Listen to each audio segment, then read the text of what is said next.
श्रीमत पे तेरी चलकर, श्रीमत पे तेरी चलकर जीवन बदल रहा है।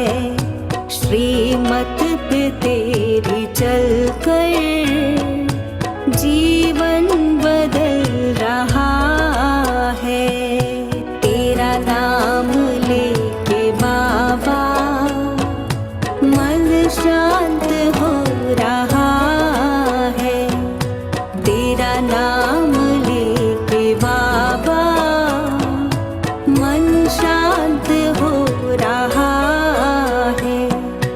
तेरी याद की दुआ से, तेरी याद की दुआ से आनंद हो रहा है। तेरा नाम लेके बाबा मन शांत हो रहा है। तेरा नाम लेके बाबा मन शांत हो रहा है।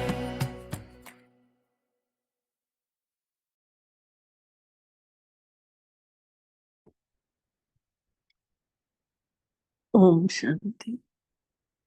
आत्मा इस देह से निकलकर ऊपर की ओर उड़ चली, 5 तत्वों से पार परम धाम में, जहाँ चारों तरफ सुनहरे लाल प्रकाश की दुनिया है। चारों तरफ सुनहरे लाल प्रकाश ही प्रकाश, शांति ही शांति है। मेरे सामने शिव परमात्मा पिता ज्योति स्वरूप चमक रहे हैं। शिव भोलेनाथ से शक्तियों की किरणें निकल निकल कर मुझ आत्मा पर बरस रही हैं। ये शांति की किरणें मुझ आत्मा में समाती जा रही हैं। मैं आत्मा शांति का अनुभव कर रही हूँ। चारों ओर शांति ही शांति है। मन में शुभ भावना, शुभ संकल्प प्रवाहित हो रहे हैं। मैं आत्मा विश्व सेवा के निमित्त हूँ। परम पिता परमात्मा के सच्चे प्यार की किरणें मेरे मीठे बाबा से निकल निकल कर मुझ आत्मा में समाते जा रही हैं। मैं आत्मा परमात्मा स्नेह में नहा रही हूँ। ये परम पिता का रूहानी प्यार मुझ आत्मा को भरपूर कर रहा है। मैं आत्मा शांति, सच्चे स्नेह से, पवित्रता से भरपूर हो गई हूँ। अब मैं आत्मा परम धाम से धीरे धीरे उतर कर पहुंच जाते हैं सूक्ष्म वतन में। महसूस करें जहाँ चारों तरफ सफेद रंग का प्रकाश ही प्रकाश है। जहाँ बाप और दादा हम सभी का इंतजार कर रहे हैं।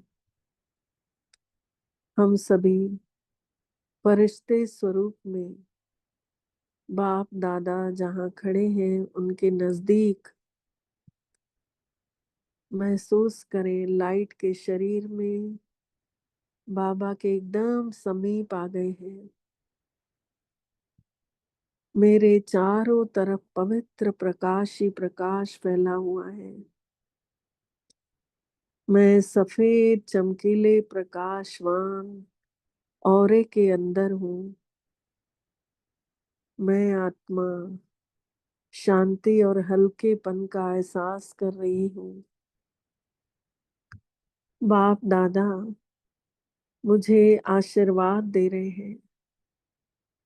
मीठे मेरे रूहानी गुलाब बच्चे, मैंने तुम्हें संसार की सेवा के लिए निमित्त बनाया है। और बाप दादा से निकलती हुई ये चमकती हुई लाइट मुझ आत्मा पर बरसने लगी। मैं कंबाइंड स्वरूप का अनुभव कर रही हूँ। मैं शिव की शक्ति बन गई, माँ चंद्रघंटा बन गई। बाबा ने मेरे मस्तक पर विजय का तिलक लगा दिया। बाबा मुझे वरदानों से भरपूर कर रहे हैं। मेरे बच्चों, विजयी भव, सफलता मूर्त भव, विश्व के आधार उद्धार मूर्त भव। मैं सदा तुम्हारे साथ हूँ। बाबा से गुणों और शक्तियों से भरपूर होकर मैं फरिश्ता शिव की शक्ति बनकर विश्व के ग्लोब पर पहुंच जाए। सभी फरिश्ते देखें अपने आप को शक्तिशाली कंबाइंड रूप में। बाबा के गुणों और शक्तियों की भरी हुई किरणें महसूस करें। मैं पूरे विश्व ग्लोब पर फरिश्ता फैला रहा हूँ। मेरे आंखों से, मेरे मस्तक से, मेरे नैनों से, मेरे हथेलियों से चारों तरफ लाइट ही लाइट फैलते जा रही है। सामने देखें विश्व की सभी आत्माएं जो जय माता दी करके पुकार रही हैं, जो दुखों से पीड़ित हैं, जो निराश हैं, जो मुक्ति चाहते हैं, उन सभी आत्माओं के ऊपर मैं फरिश्ता परम पिता परमात्मा की शक्तियों को और मीठे बाबा के गुणों को पहुंचा रही हूँ। महसूस करें सभी आत्माएं अपने अंदर इन शक्तियों को समाते जा रही हैं। एक एक शक्ति उन सभी कमजोर आत्माओं में बल भर रही है, उन सब को हिम्मतवान बना रही है, दुखों को सुखों में परिवर्तन कर रही है। संस्कारों को, जो कमजोर संस्कार हैं, उन्हें पवित्र बना रही है। और मुझ फरिश्ते से ये स्नेह की किरणें निकल निकल कर सभी आत्माओं के अंदर रूहानी प्यार भर रही है। सभी का खालीपन समाप्त हो रहा है। शिव भोलेनाथ का ये सच्चा स्नेह सभी आत्माओं को खुशी का अनुभव करा रहा है। हर एक आत्मा पर हम सभी शिव शक्तियों से शक्तियां बरसते बरसते सभी को खुशियों का एहसास हो रहा है, शांति का अनुभव हो रहा है। परम पिता परमात्मा के समीप होने का एहसास हो रहा है। विश्व की सभी आत्माएं जो भी अपने आप में परिवर्तन चाहती हैं, जिस कार्य में सफलता चाह रही हैं, वे सभी संपन्न हो रहे हैं। अब हम सभी फरिश्ते शिव की शक्तियां प्रकृति के पांचों तत्वों को सकाश दे रहे हैं। पांच तत्व भी पावन बनते जा रहे हैं। पांच तत्व सभी आत्माओं के लिए सहयोगी बन रहे हैं। वातावरण शांत और सुखदायी बनते जा रहा है। हम सभी फरिश्तों से सभी आत्माएं और प्रकृति प्राप्तियों का अनुभव कर रहे हैं। वे अपने असली स्वरूप शांति, प्रेम, सहयोग के रूप को धारण करती जा रही हैं और हम फरिश्तों को दुआएं दे रहे हैं। हम सभी फरिश्ते ईश्वरीय सेवा के निमित्त अपने अपने कर्तव्यों को पूरा करके अपने शरीरों में वापस चलते हैं। भ्रुकुटी के मध्य इस धरा पर आकर स्थित हो जाते हैं अपने बिंदु स्वरूप में, शक्तिशाली रूप में। मैं आत्मा बेहद की लाइट और माइट को लेकर आई हूँ। परमात्म सेवा करके मैं स्वयं को धन्य धन्य महसूस कर रही हूँ। मैं भाग्यशाली तकदीरवान आत्मा अनुभव कर रही हूँ। ऐसा मेरा सुंदर भाग्य बनाने का मौका मुझे मेरे मीठे बाबा ने दिया है। मेरा नसीब जगाने वाला स्वयं शिव भोलानाथ है। मैं उन्हीं की शक्ति हूँ जो मेरा सच्चा साथी है, जो मेरे साथ कंबाइंड है। ऐसे ही कंबाइंड स्वरूप का अनुभव करते हुए मीठे बाबा के अनमोल वचनों को बिंदु रूप में स्थित होकर ही सुनेंगे। अॼु जी डेट आहे 21 मार्च 2026। अॼु बाबा चवनि था, मिठड़ा ॿार परमात्मा पिता जी आज्ञा ते हली करे सभिनी जो भलो करणो अथव, कल्याणकारी ठहिणो अथव। श्रीमत ते हली करे सभिनी खे सुखनि जो रस्तो ॿुधाइणो अथव। प्रश्न आहे, कहिड़े बि तरीक़े जी ग़लतियूं थियण जो मुख्य कारण छा आहे? अगर कहिड़े बि तरीक़े जी ग़लती थी थिए त उन्ही जो मुख्य कारण छा आहे? त बाबा उत्तर में चवनि था, देह जो अभिमान। देह अभिमान जे करे ही ॿारनि खां घणियूं ई भुलां थींदियूं थी रहनि ऐं उहे सेवा बि नथा करे सघनि। भुलां थियनि थियूं त सेवा बि नथा करे सघनि। उन्हनि सां अहिड़ा कर्म थियनि था जे सभु ॼणा नफ़रत कनि था। बाबा चवनि था, ॿार आत्म अभिमानी ठहो। कोई बि अहिड़ो कमु न कयो, खीर खंड थी करे रहो। सेवा जा सुठा सुठा प्लान ठाहियो, सेवा करण जा सुठा सुठा तरीक़ा कढो। मुरली ॿुधी करे पंहिंजे जीवन में आणियो, धारणा कयो। इन्ही में बेपरवाह न ठहो, लापरवाह न ठहो। इन्ही में मुरली ॿुधी करे धारणा कयो। अॼु बाबा जी वाणीअ में ज्ञान, योग, धारणा ऐं सेवा चइनिनि विषयनि में अॼु बाबा ने इहा चीज चई अथई। त जेका धारणा जी ॻाल्हि कई अथई अॼु, हिकु त चयो अथई बेहद जी वैराग्य वृत्ति जंहिंखे हूंदी उहो ई त जीवन में आणे सघंदो हिन ज्ञान में, छोकी उनखे अटैचमेंट जेको आहे मोह घटि थींदो हूंदो। ऐं जेको प्रदर्शनी जी सेवा जे लाइ चयो अथई, इहा आहे सेवा जो पॉइंट। ईअं ई घणा ई आहिनि। देही अभिमानी अवस्था चई अथई त उहा योग जो पॉइंट, ऐं मुरली चई अथई त इहा आहे धारणा जी पॉइंट। त अॼु बाबा गीत ॿुधाइनि था,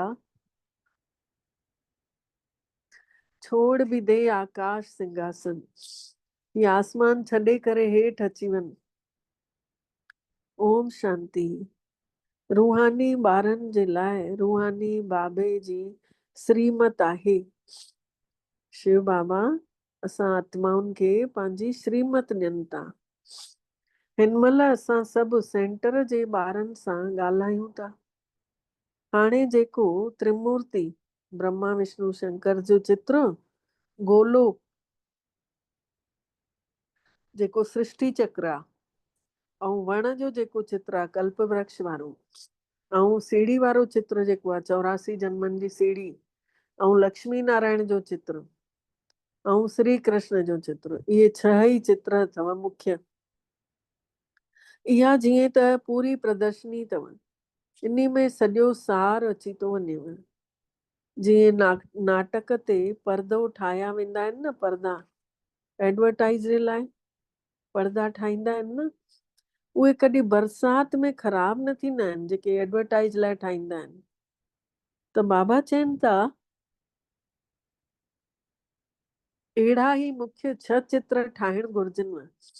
ॿारनि खे श्रीमत मिले थी, शिव भोलेनाथ जी श्रीमत मिले थी रूहानी सेवा वधाइण लाइ, भारत में रहण वारे माण्हुनि जो भलो करण लाइ, कल्याण करण लाइ।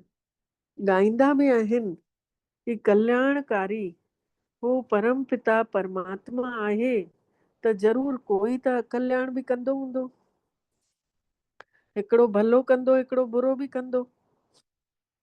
जंहिं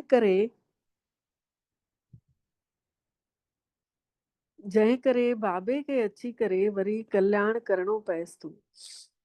रूहानी ॿार जिन जो कल्याण थिए थो उहे इन्हनि ॻाल्हियुनि खे सम्झी सघंदा आहिनि।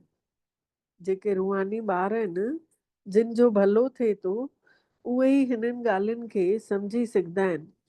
जीअं त असांजो भलो थियो आहे, असां वरी ॿियनि जो बि भलो कीअं कयूं न। जीअं बाबे खे बि चिंतन हलंदो आहे कि कीअं कंहिंजो भलो थिए, त तरीक़ा ॿुधाए रहिया आहिनि।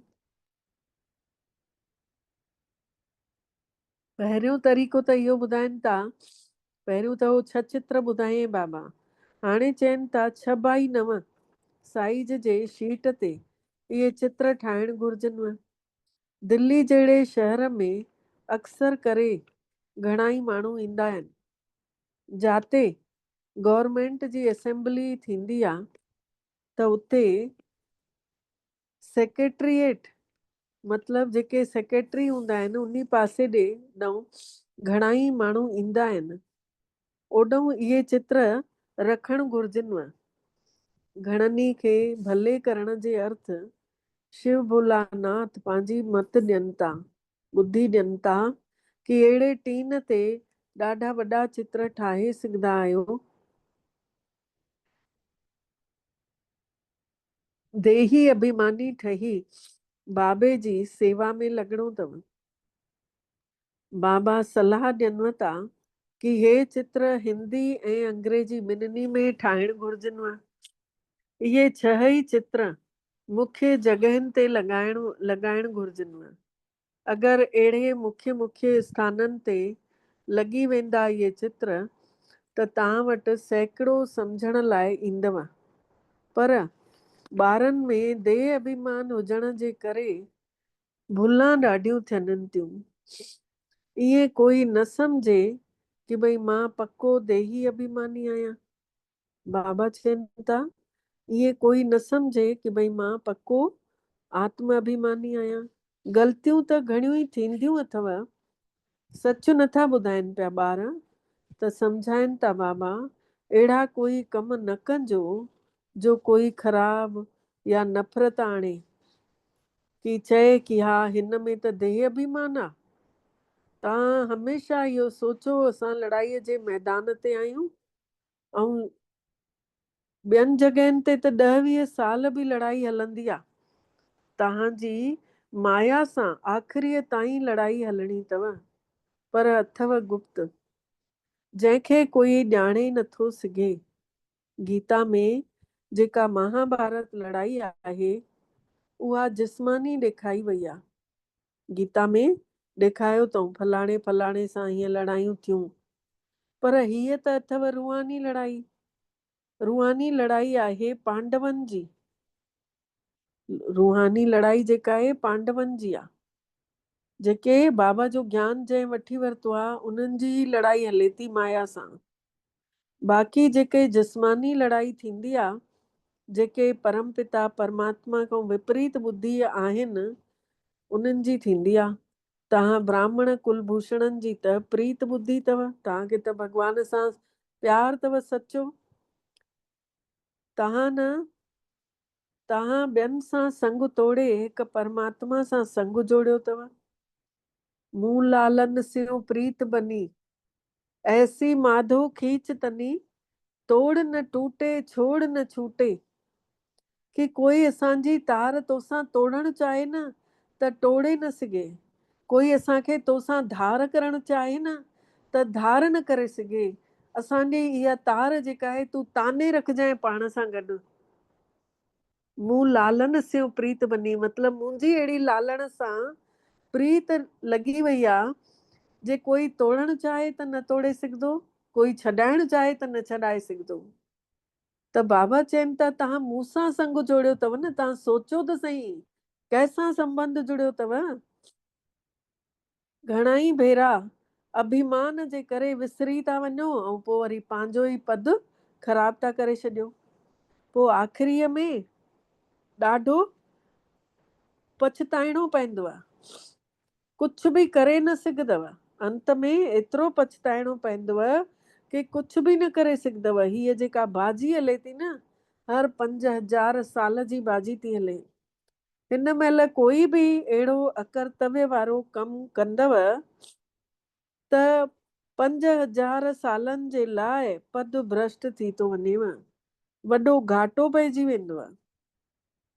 त बाबा मिठड़ा चवनि था पहिरियों तव्हां 100% घाटे में हुयव, हाणे बाबा 100% फ़ाइदे में वठी था हलनिव। पहिरियों 100% घाटे में हुयासीं, हाणे 100% फ़ाइदे में था वठी हलनि, पूरो जो पूरो फ़ाइदो।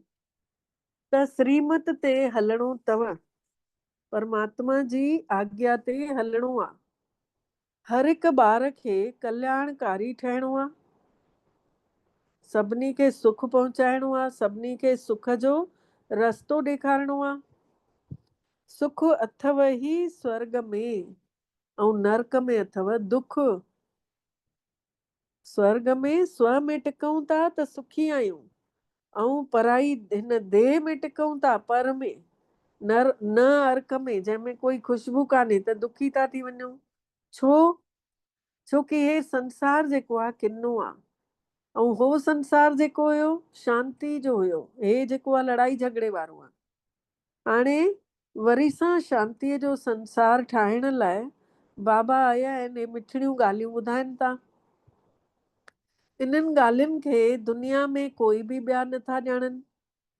त मूंखे हे चित्र परमानेंट स्थाननि ते लॻाइण घुर्जनिव, जाते माण्हू पब्लिक घणी ईंदी आहे। जीअं पहिरियों नंबर बाबा ने चए दिल्ली अथव, ॿिए नंबर में अथव बॉम्बे ऐं 3 नंबर में कलकत्तो। कंहिंखे बि ऑर्डर ॾियण सां शीट ते ठाराए सघंदा आहियो, टीन जी शीट ते। आगरे में बि घुमण लाइ घणाई माण्हू वेंदा आहिनि। ॿार सेवा त ॾाढी सुठी करे रहिया आहियो, अञा बि ॿिया कुझु कम करे ॾेखारियो। हे चित्रनि ठाहिण में काई तकलीफ़ कान अथव, छड़ो अनुभव खपे। अच्छा, वॾा चित्र हुजनिव जेके परियां को माण्हू पढ़ी सघनि, जीअं त सृष्टि चक्र जो जेको गोलो आहे, सतयुग त्रेता द्वापर कलयुग, इहो बि वॾो ठही सघंदो अथव। ऐं इन खे सेफ्टी सां रखिणो पवंदव, जे कोई ख़राब बि न करे।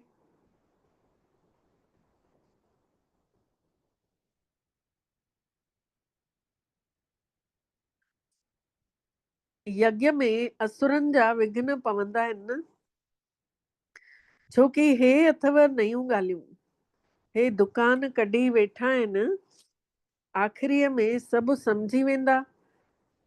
बाबा चवनि था जेके सन्यासी आहिनि, गुरू आहिनि, जेके वॾा वॾा जिन जा चेला चपाटियूं सभु उते पैसा वैसा चाढ़ींदा आहिनि न, त बाबा उन खे चवनि था हे दुकान कढी वेठा आहिनि न, आख़िरी में इहे बि सम्झी वेंदा कि असां बि लहंदा आया आहियूं, त ज़रूरु असां में बि काई खामी आहे। परमात्मा त आहे ई सभिनी जो भलो करण वारो। उहे ई ॿुधाए सघंदा आहिनि कि भारत जो भलो कॾहिं थियो कीअं थियो? भारत खे तमो प्रधान केर थो ठाहे? पोइ वरी सतो प्रधान केर थो ठाहे? इहो चक्कर कीअं घुमे थो? कोई बि नथा ॼाणनि। संगम युग खे बि नथा ॼाणनि। संगम युग खे बि सम्झनि था कि भॻवान जेको आहे युगे युगे ईंदो आहे, हर 5000 सालनि में ईंदो आहे। कॾहिं चवंदा आहिनि भॻवान त नाले ऐं रूप खां न्यारो आहे। भॻवान जो नालो ऐं रूप उन खां उहो न्यारो आहे, कॾहिं ईअं चवंदा आहिनि। कॾहिं चवंदा आहिनि कि भई युगे युगे अचे थो, हर युग में। त कॾहिं त चवंदा आहिनि प्रकृति ही परमात्मा आहे, कुझु कॾहिं कुझु कॾहिं कुझु। भारत पुराणो स्वर्ग हुयो, इहो बि चवनि था कि क्राइस्ट खां 3000 साल पहिरियों देवताउनि जी राजाई हुई, त हुननि कल्प जी पूरी 5000 साल उमिरि लंबी ॾेई छॾी अथऊं। हुननि 3000 साल पहिरियों चवनि था देवताउनि जो राज हुयो, पर हुननि जेका आहे लखे साल चई छॾी अथऊं उमिरि। 5000 साल जी उमिरि खे लखे साल चई छॾी अथऊं।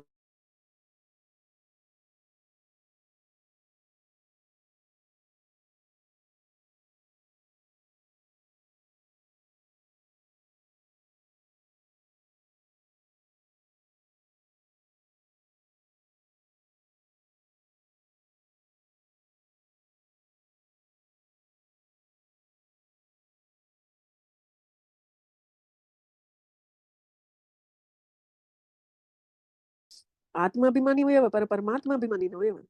बाबा चवनि था हिते त तव्हां देह अभिमानी ठही पिया आहियो, पोइ वरी देही अभिमानी ठहिणो पएव।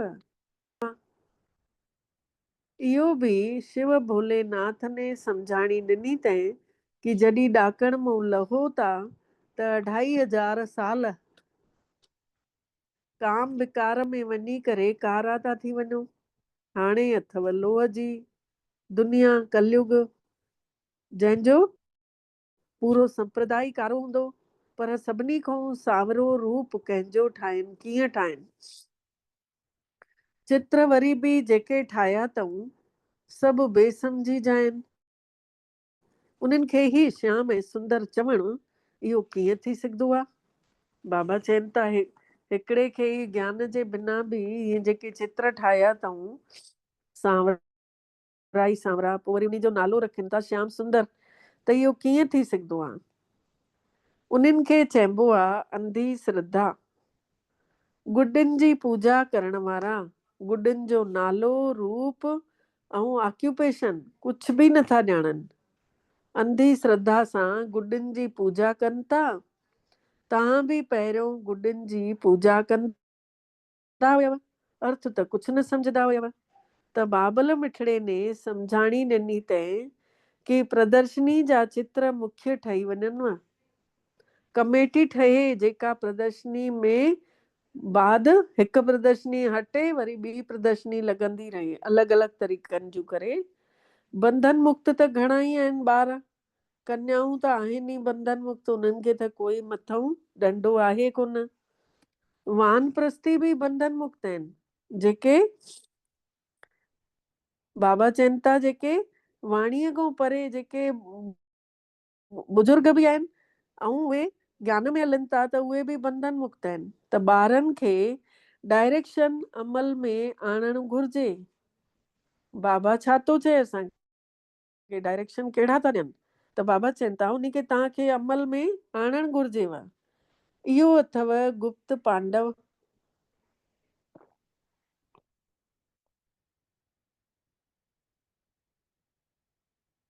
गुप्त पांडव मतलब ब्रह्मा बाबा के भी कोई नथो ॼाणे। कोई भी कंहिंखे भी सुञाणण में नथो अची सघे। हिन में त बाबा भी गुप्त आहे, बाबा जो ज्ञान भी गुप्त आहे। उते त माण्हू माण्हू खे ज्ञान ॾींदा आहिनि। हिते त परमात्मा पिता तो ज्ञान ॾे न आत्माउनि खे, फ़र्क़ु आहे न। पर इहो नथा सम्झनि कि आत्मा ज्ञान वठे थी छोकि उहे आत्मा खे निर्लेप था चई छॾनि। सच त इहो आहे आत्मा ई सभु कुझु कंदी आहे, वरी वरी जनम त आत्मा ई वठंदी आहे, कर्मनि जे अनुसार वठे थी। बाबा इहे सभु पॉइंट सुठे नमूने ॿुद्धीअ में विझनि था। कर्मनि अनुसार पुनर्जन्म भी आत्मा वठे थी, आत्मा ही सब कुछ करे थी। बाबा ये सब पॉइंट सुठे नमूने ॿुद्धीअ में विझनि था। सभिनी सेंटरनि में नंबर वार देही अभिमानी आहिनि। सभिनी सेंटरनि ते जेके सुठे नमूने सम्झनि भी था, पोइ वरी सम्झाणी भी ॾियनि था। त देह अभिमानी न कुझु सम्झदा न सम्झाए सघंदा। जेके आत्मा सम्झदा उहे सम्झदा भी सुठी तरीक़े सां ज्ञान, ऐं जेके शरीर सम्झदा उन्हनि खे विसरी वेंदो। पोइ मां चवंदा आहिनि मां कुझु सम्झदी न आहियां, त बाबा चवनि था इहो बि त देह अभिमान अथव। अड़े तूं त आत्मा आहीं। बाबा त आत्माउनि खे वेही सम्झाणी ॾियनि था, त दिमाग़ ई खुली वञणु घुर्जेव। पर तकदीर में कोन्हेव त खुले वई कान थी तकदीर। त बाबा त महिनत त कराइनि था, तदबीर कराइनि था, पर भाग में कोन्हे, तकदीर में कोन्हे, त ॿार उहे पुरुषार्थ ई नथा कनि। आहे ॾाढो सवलो, हे ज्ञान जेको आहे ॾाढो सवलो। अल्फ ऐं बे खे सम्झणो आहे। माने अल्फ माने बाबा ऐं बे माने बादशाही। अल्लाह ऐं बादशाही खे सम्झणो आहे। बेहद जे बाबे खां वरसो मिले थो। तव्हां भारतवासी सभु गॉड गॉडेस हुयव, प्रजा बि अहिड़ी हुयव। हिन महिल सभु पतित थी पिया आहियो। केतिरो त सम्झायो वञेव थो। पंहिंजो पाण खे आत्मा सम्झी परमात्मा खे यादि कयो। बाबा चवनि था ॿार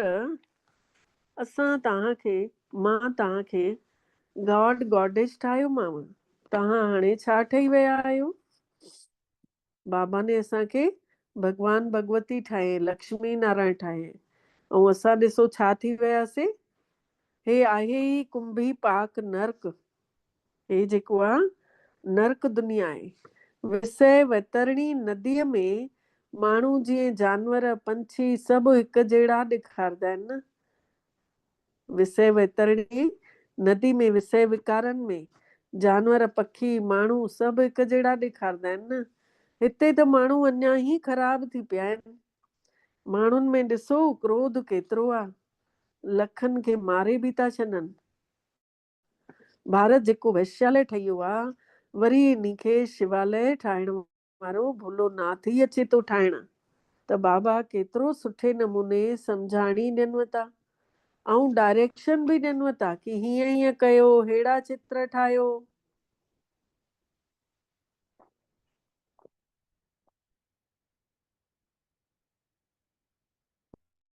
वरी जेके वॾा वॾा माण्हू अथव उन्हनि खे बि सम्झायो कि हे पुराणो योग, हे पुराणो ज्ञान सभिनी खे ॿुधणु घुर्जे। हाल वठी करे प्रदर्शनी लॻाइण घुर्जे। उन्हनि खे त पैसा कुझु वठण न घुर्जनि। जेके किराए सां ॾींदा न हाल लाइ, प्रदर्शनी लाइ, त बाबा चवनि था उन्हनि खे तव्हां खां त पैसा वठण न घुर्जनि। त बाबा चवनि था वरी बि जेको ठीकु सम्झो त किरायो वठो। उन्हनि खे चइजो तव्हां कि तव्हां भाई ठीकु आहे, असांखे चित्र लॻाइण लाइ वक़्त ते कम लाइ ॾिनो आहे, वरी बि तव्हांखे जेको ठीकु लॻे तव्हां किरायो वठिजो। चित्र त तव्हां ॾिसो, चित्र ॾिसंदव पोइ झटि पैसा मोटाए ॾेई छॾींदव। बाबा चवनि था जंहिं महिल उहे प्रदर्शनी सम्झदा न, पोइ झटि इहे मोटाए ॾेई छॾींदा पैसा कि तव्हां त सुठो कमु करे रहिया आहियो। छड़ो युक्तिअ सां सम्झाइणु घुर्जेव। अथॉरिटी त हथ में हुजेव थी न। चाहियो त तव्हां सभु कुझु करे सघंदा आहियो। उहे थोरे ई सम्झंदा आहिनि कि विनाश काले विपरीत ॿुधी। बाबा चवनि था उहे थोरी सम्झंदा आहिनि। पांडवनि ने त भविष्य पद पातऊं, उहो बि राजा ई त पोइ वरी भविष्य में ई थींदी न, हिन महिल थोरे ई थींदी। हे मकान मकान सभु टुटी पवंदा। हाणे बाबा सम्झाणीनि था कि प्रदर्शनी बि त करणु घुर्जेव। खोड़ सुठे नमूने सां कार्ड छपाए तव्हांखे निमंत्रण ॾियणु घुर्जेव। तव्हां पहिरियों वॾनि खे सम्झायो, पोइ वरी उहे मदद बि कंदव। बाक़ी सुम्ही न पइणो आहे कि हल भाई अॼु सुम्ही पवां थी, सुभाणे प्लानिंग कंदमि। बाबा चवनि था सुम्ही न पइणो अथव, तव्हां ई उधार थियणो आहे न संसार जो। केतिरा ॿार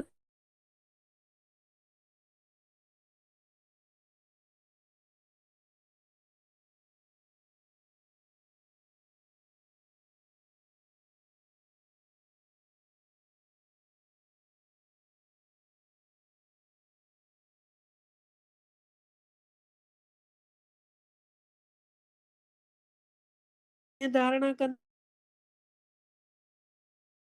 ज्ञान खे अंदरि कीअं आणींदा। पोइ वरी बाबा चवनि था कि उन्हनि खे कीअं अंदरि न ईंदो त पोइ धारणा कीअं करे सघंदा। त बाबा चवनि था लाघर्ज न ठहो कि मां त अचां थो पढ़ाइण, तव्हां हिन खां ॿुधी हेॾो कढी छॾियो। अच्छा, पोइ बाबा जो यादि प्यार। मिठड़े मिठड़े सिकी लधे ॿारनि प्रति माउ पीउ जो यादि प्यार ऐं गुड मॉर्निंग। रूहानी बाबल जी रूहानी ॿारनि खे नमस्ते। ऐं असां रूहानी ॿारनि जी बि रूहानी मिठड़े बाबल खे, माउ पीउ खे दिलि जो यादि प्यार, गुड मॉर्निंग ऐं नमस्ते मिठड़ा बाबा नमस्ते। शुक्राना बाबल तव्हांजा, बारंबार शुक्राना जे तव्हां असांखे पंहिंजो कयव।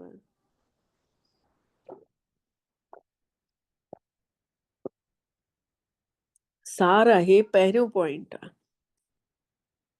आत्म स्वरूप में टिकी करे सेवा जा अलॻि अलॻि तरीक़ा कढणा अथव। ईअं देह सम्झी करे कढणु चाहींदासीं न त न निकिरंदव। ऐं आत्म स्वरूप में जीअं बाबा चए थो उहे मञींदासीं न त नयूं नयूं सेवाउनि जा तरीक़ा निकिरंदा। पाण में खीर खंड थी करे सेवा करणी अथव।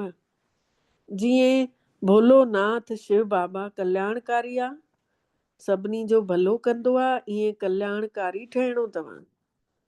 ॿियो पॉइंट आहे प्रीत बुद्धि थी करे ॿियनि सां संग न कयो, ॿियनि सां मथाछरो रखो ऐं दिलि सां जुड़ियो त हिकिड़े परमात्मा सां। ॿियनि सां अहिड़ी प्रीत न, मथाछरी छड़ो हलण चलण लाइ कि उन्हनि खे लॻे कि हा असां सां कटिजो कोन्हे। ऐं दिलि सां जुड़ूं त परमात्मा सां, हिकिड़े सां। प्रीत उन्ही परमात्मा सां हुजे, देहधारनि सां न हुजे, मोह न हुजे। सची प्रीत हुजे उन्हनि सां, आत्मा ॾिसी उन्हनि खे प्रीत कयूं। कोई अहिड़ो अकर्तव्य वारो कर्म न करणो अथव जो पूरे 5000 सालनि जे लाइ नुक़सान थी वञेव।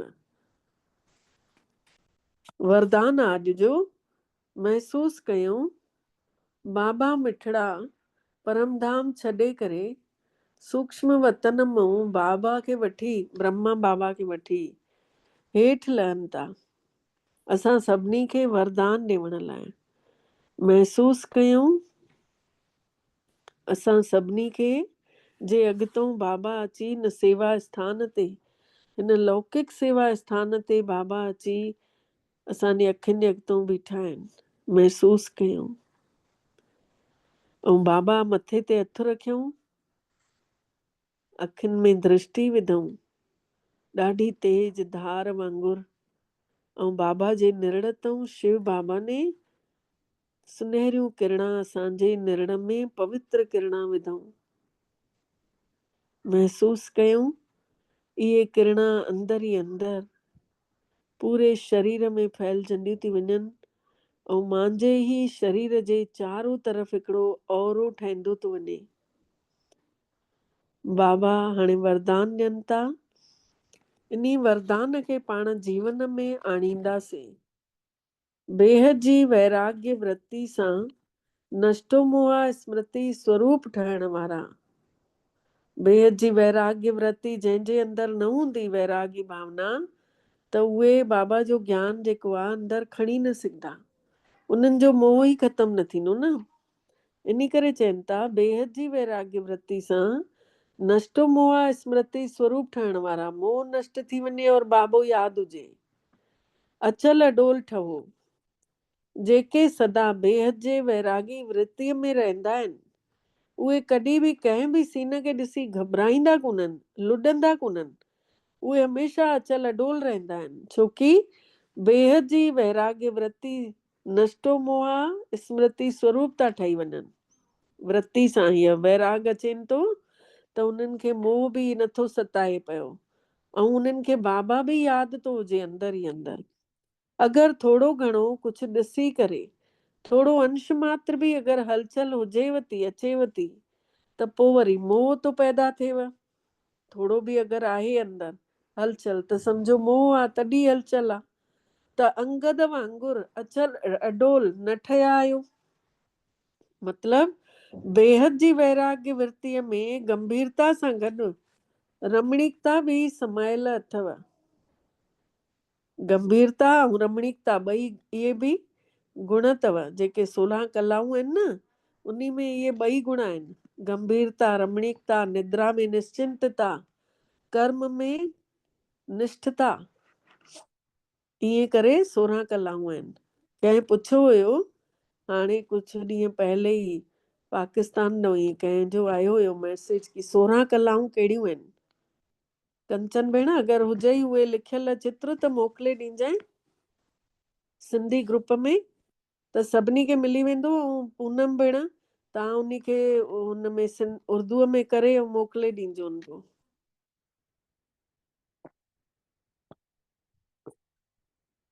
अॼु जो स्लोगन आहे राज्य अधिकारीअ सां गॾु गॾु बेहद जा वैरागी ठही करे रहण इहो ई राज ऋषि जी निशानी आहे। ऋषि मुननि जा बि राजा अॻे ऋषि मुननि खे ॾेखारंदा हुया न कि वैरागी ठही कुझु बि हुन में न पाईंदा हुया, कपिड़ा लता छड़ो धाॻो जणियो पियो हूंदो न, हली वेंदा हुया घर छॾे तपस्याऊं करण।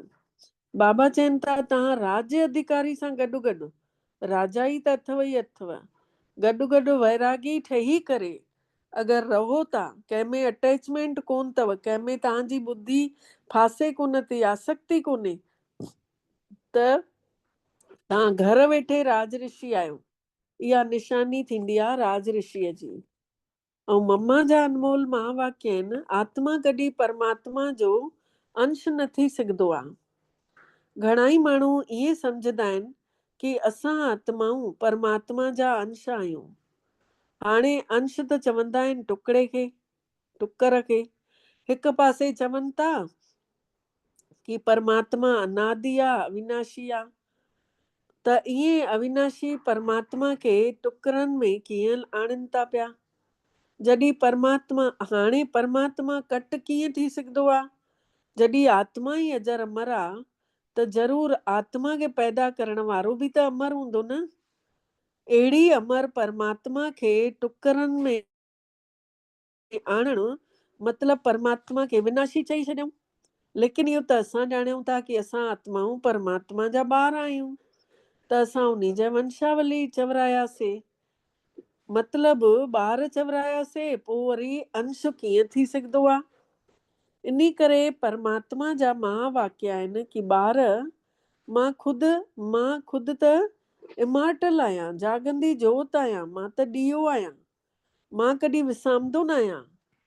ऐं सभिनी आत्माउनि जो ॾीओ ॿरंदो बि आहे त विसंदो बि आहे। पर परमात्मा रूपी आत्मा जो ॾीओ न विसंदो आहे न ॿरंदो आहे, हिकु करो हलंदो रहंदो आहे, जागंदी जोत।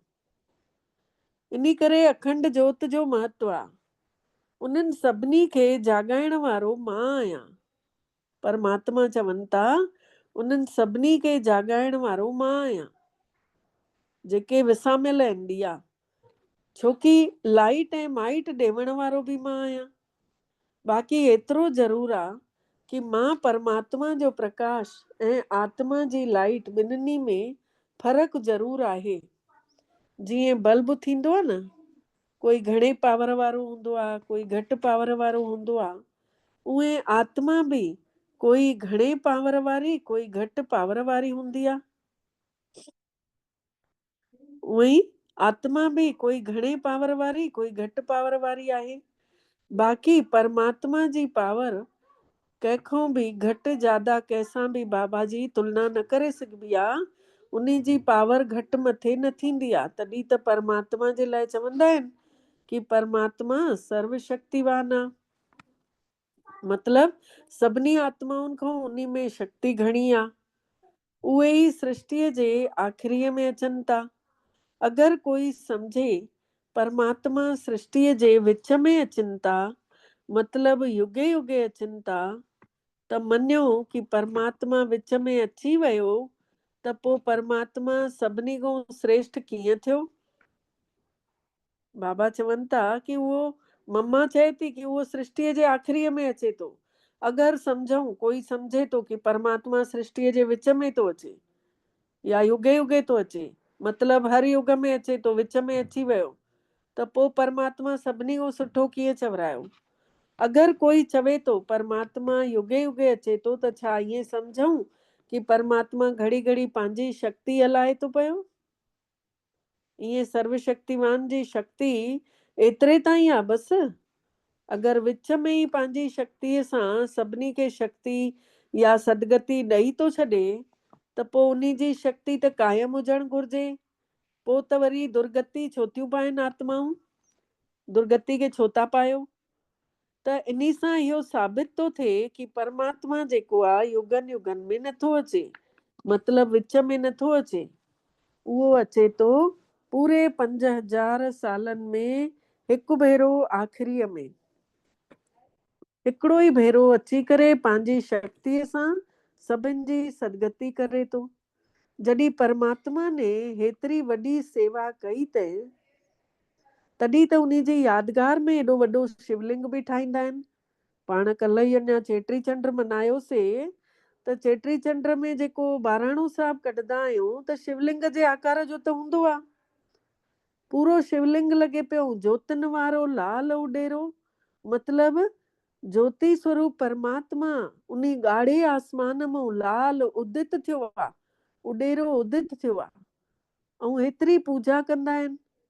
बाबा चवनि था, मम्मा चए थी कि परमात्मा ने हेॾी वॾी सेवा कई तॾहिं त उन जो यादगार हेॾो वॾो शिवलिंग जे रूप में ठाहियो अथऊं, ऐं हेतिरी उन जी पूजाऊं कनि था। त ज़रूर परमात्मा सच्चो बि आहे, चैतन्य बि आहे, ऐं आनंद स्वरूप बि आहे। परमात्मा तॾहिं त पूजा एतिरी कनि था। उन ज़रूर कुझु रस ॾिनो अथई, काई शक्ति ॾिनी अथई, हर हिकु आत्मा खे अनुभव थियो आहे, तॾहिं त हर कोई पुकारे थो। भले उहो कहिड़े बि कष्टनि में आहे, भले नथो सुञाणे, पर पुकारे त अथो न। ज़रूर उन खे उम्मीद त आहे न कि मूंखे अची कॾहिं त उन कई है मदद, तॾहिं त अॼु बि पुकारे थो। त ज़रूर परमात्मा सच्चो बि आहे, चैतन्य बि आहे, ऐं आनंद स्वरूप बि आहे। अच्छा, पोइ मम्मा चवनि था ओम शांति। ऐं जेको ॾेखारंदा आहिनि लाल साईंअ खे कि पल्ले ते आयो त संसार बि हिकु सागर आहे। सागर में हिकु मछली ते ईअं कोई बि हिकु सिक्को रखी ॾिसे त झटि उहा तड़पदी, माण्हू किरी पवंदुसि। लेकिन इहो हिकिड़ो मात्र सिंबल ठहियल आहे कि परमात्मा पिता हिकु शरीर ते अचे थो संसार रूपी सागर में, ऐं उन मछलीअ जे तन में थो अचे। उन मछली ते वेठल ॾेखारियो अथई जेका कि पाणीअ जी विपरीत दिशा में वेंदी आहे, उबते पासे। मतलब सेखारे छा थो, प्रेरणा छा थो ॾे? संसार में कहिड़ी बि परिस्थिति अची वञेव, कहिड़ी बि विपरीत परिस्थिति में बि तव्हां धैर्यता ठाहे रखो, परमात्मा खे यादि कंदे रहो, तव्हांजो बेड़ो पार थी वेंदो। इन करे त चयो अथई पंजवो मां ॿारण आई आं सदा झूले लालण। 4 चिराग तुंहिंजा ॿरनि हमेशा, सतयुग त्रेता द्वापर कलयुग सभु कोई ॼाणे थो। पंजवो मां ॿारण आई आहियां, त पंजो युग जेको आहे संगम युग में मां आत्मा जो चिराग जेको आहे परमात्मा ने सुजाग कयो अथई मां आत्मा खे, ऐं मुंहिंजो हाणे जोत जागी वई, ॿरी वई। अच्छा, ओम शांति। अव्यक्त इशारे जो पॉइंट आहे, निश्चय जे फाउंडेशन खे मजबूत करे सदा निर्भय ऐं निश्चिंत रहो। फालतू जा वीचार संशय जी मार्जन हूंदे हुए बि सुठा संकल्प हलनव कि हमेशा परमात्मा ही रक्षक आहे, परमात्मा ही कल्याण करण वारो आहे, सभिनी जो भलो करण वारो आहे। इन्ही विश्वास सां ही विजय ज़रूर थियणी अथव। त जेको अगरि प्रश्न अचे थो अंदरि, क्वेश्चन मार्क जेको अचे थो, त टेढ़ो रस्तो न अपनाए वठूं। इन करे हर ॻाल्हि में भलाई सम्झी करे बिंदी लॻायूं। जेका बि ॻाल्हि थी फुल स्टॉप, इन में बि भलो हूंदो। इन्हीअ तरीक़े सां अगरि हलंदासीं त हर ॻाल्हि सवली थींदी ऐं सिद्धि बि मिलंदी। अच्छा, ओम शांति। महसूस कयूं पंहिंजो पाण खे, मां आत्मा पंहिंजो पाण खे यादि ॾिवायां थी, निड़ ते चमकीली मां आत्मा बिंदी स्वरूप आहियां। बुद्धीअ रूपी अख सां मां आत्मा पंहिंजे मन बुद्धीअ सां पंहिंजे पाण खे ॾिसां थी। स्थित थी वञो आत्म स्वरूप में। मां बिंदी, मुंहिंजो मिठड़ो बाबो परमात्मा स्मृति, उन्ही खे बि यादि कयूं, उहो बि बिंदी। इन्हीअ में ई सॼे संसार जो ज्ञान समायल आहे। इन्हीअ ई स्वरूप में सॼे संसार जा गुण ऐं शक्तियूं समायल पियूं आहिनि। महसूस कयूं इन्हीअ ई बिंदी स्वरूप में ही सृष्टिअ जो सॼो ज्ञान आहे। इहा सृष्टि ईअं ई हलंदी रहे थी। हिन महिल जेको समय गुज़री वियो, हिकु सेकेंड खां पोइ वरी इहो पुराणो समय चवराइजंदो। इन करे जेको गुज़रियो सो गुज़रियो, फुल स्टॉप, बिंदी। अलॻि अलॻि परिस्थितियूं जेके बि अचनि थियूं, महसूस कयूं इहो बि ड्रामो पिक्चर थी हले। साक्षी थी करे मां आत्मा खे सीन ॾिसणो आहे। निरड़ ते चमकीलो सितारो, शांतीअ जे सागर परमात्मा जो मां ॿार, शांत स्वरूप आत्मा आहियां। बुद्धि मुंहिंजी स्थिर आहे, आवाजनि खां परे अवस्था में। मां आत्मा चमकीलो सितारो, पूरी तरह सां आत्म अभिमानी। मां राज ऋषि, ऋषि मुनिन जो भी ऋषि, राज ऋषि। योगिन में महायोगी, तपस्विनिन में तेजस्वी। मां आत्मा, मां तेजस्वी तपस्वी आत्मा। मां आत्मा मां पूरो प्रकाश पूरे शरीर में फैलजे थो, ऐं हे शरीर पूरो दिव्य तो थींदो वञे।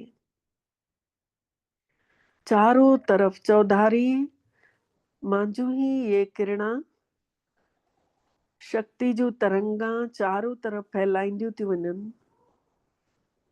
ऐं हे सॼो घर जाते वेठा आहियूं, शक्तिशाली वातावरण थींदो थो वञे। महसूस कयूं पूरी शांति शांति छाइजंदी थी वञे। मां आत्मा धीरे धीरे न शरीर खे छॾे लाइट जे शरीर सां उॾिरदे हलूं था उन आसमान में। सॼा बोझ ख़तम, हल्को शरीर, थकान भी कान्हे, सोच में भी हल्की। मां आत्मा उॾिरदे उॾिरदे पहुची थी वञा मधुबन जी, पांडव भवन जी, तपस्विनिन जी भूमि ते। उन्ही धरा ते जाते ब्रह्मा बाबा कर्मठ थी करे पंहिंजा कर्म करण सेखारियईं। असां सब फरिश्ते रूप में मधुबन में लहूं था, जाते चारों तरफ अछनि कपिड़नि वारा ब्राह्मण ई ब्राह्मण पवित्रता जी खुशबू फैलियल आहे। महसूस कयूं था शांति स्तंभ वटि वञी महसूस था कयूं आवाज अचे थी। अगरि शक्तिशाली ठहण जी इच्छा अथव त हिते अची वञिजो। ऐं शांति स्तंभ मां किरणा निकिरी निकिरी करे असां सभिनी फ़रिश्तनि जे निरड़ ते भरजंदियूं थी वञनि। मिठड़ा ॿार तव्हां सभु शांति स्तंभ जा चक्कर लॻाईंदा आहियो। तव्हां पाण शांति स्तंभ ठही वेंदव त बाबो मिठड़ो तव्हांजी परिक्रमा लॻाईंदो।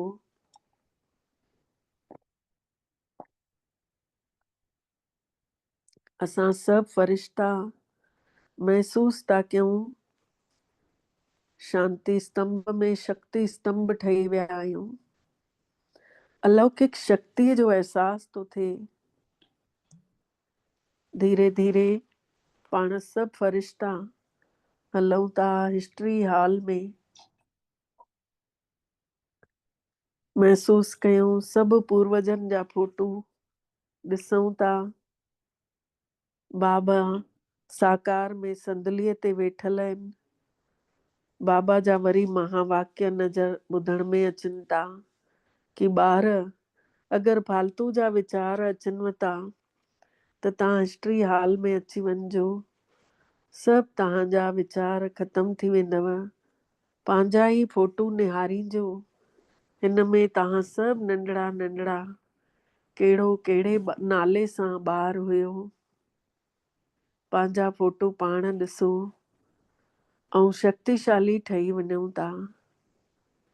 बाबा संदली ते वेठल असां सभिनी खे टोली खाराइनि था। हिक हिक खे मुख में विझनि था। अमृत पीआरनि था। असां सभु फ़रिश्ता लाइन सां हिकु हिकु करे हिस्ट्री हॉल खां ॿाहिरि निकिरूं था ऐं पहुची था वञूं बाबा जे कमरे में। बाबा जे फोटूअ ॾे निहारियूं था। बाबा खे चऊंसि था बाबा अॼु खां असांजी सोच जेका तव्हांजी हलंदी उहा असांजी हलंदी। जेके तव्हांजी वाणी निकिरंदी उन्हीअ खे ई असां अंदरि आत्मसात कंदासीं ऐं असां बि तव्हां वांगुरु ई ॻाल्हाईंदासीं।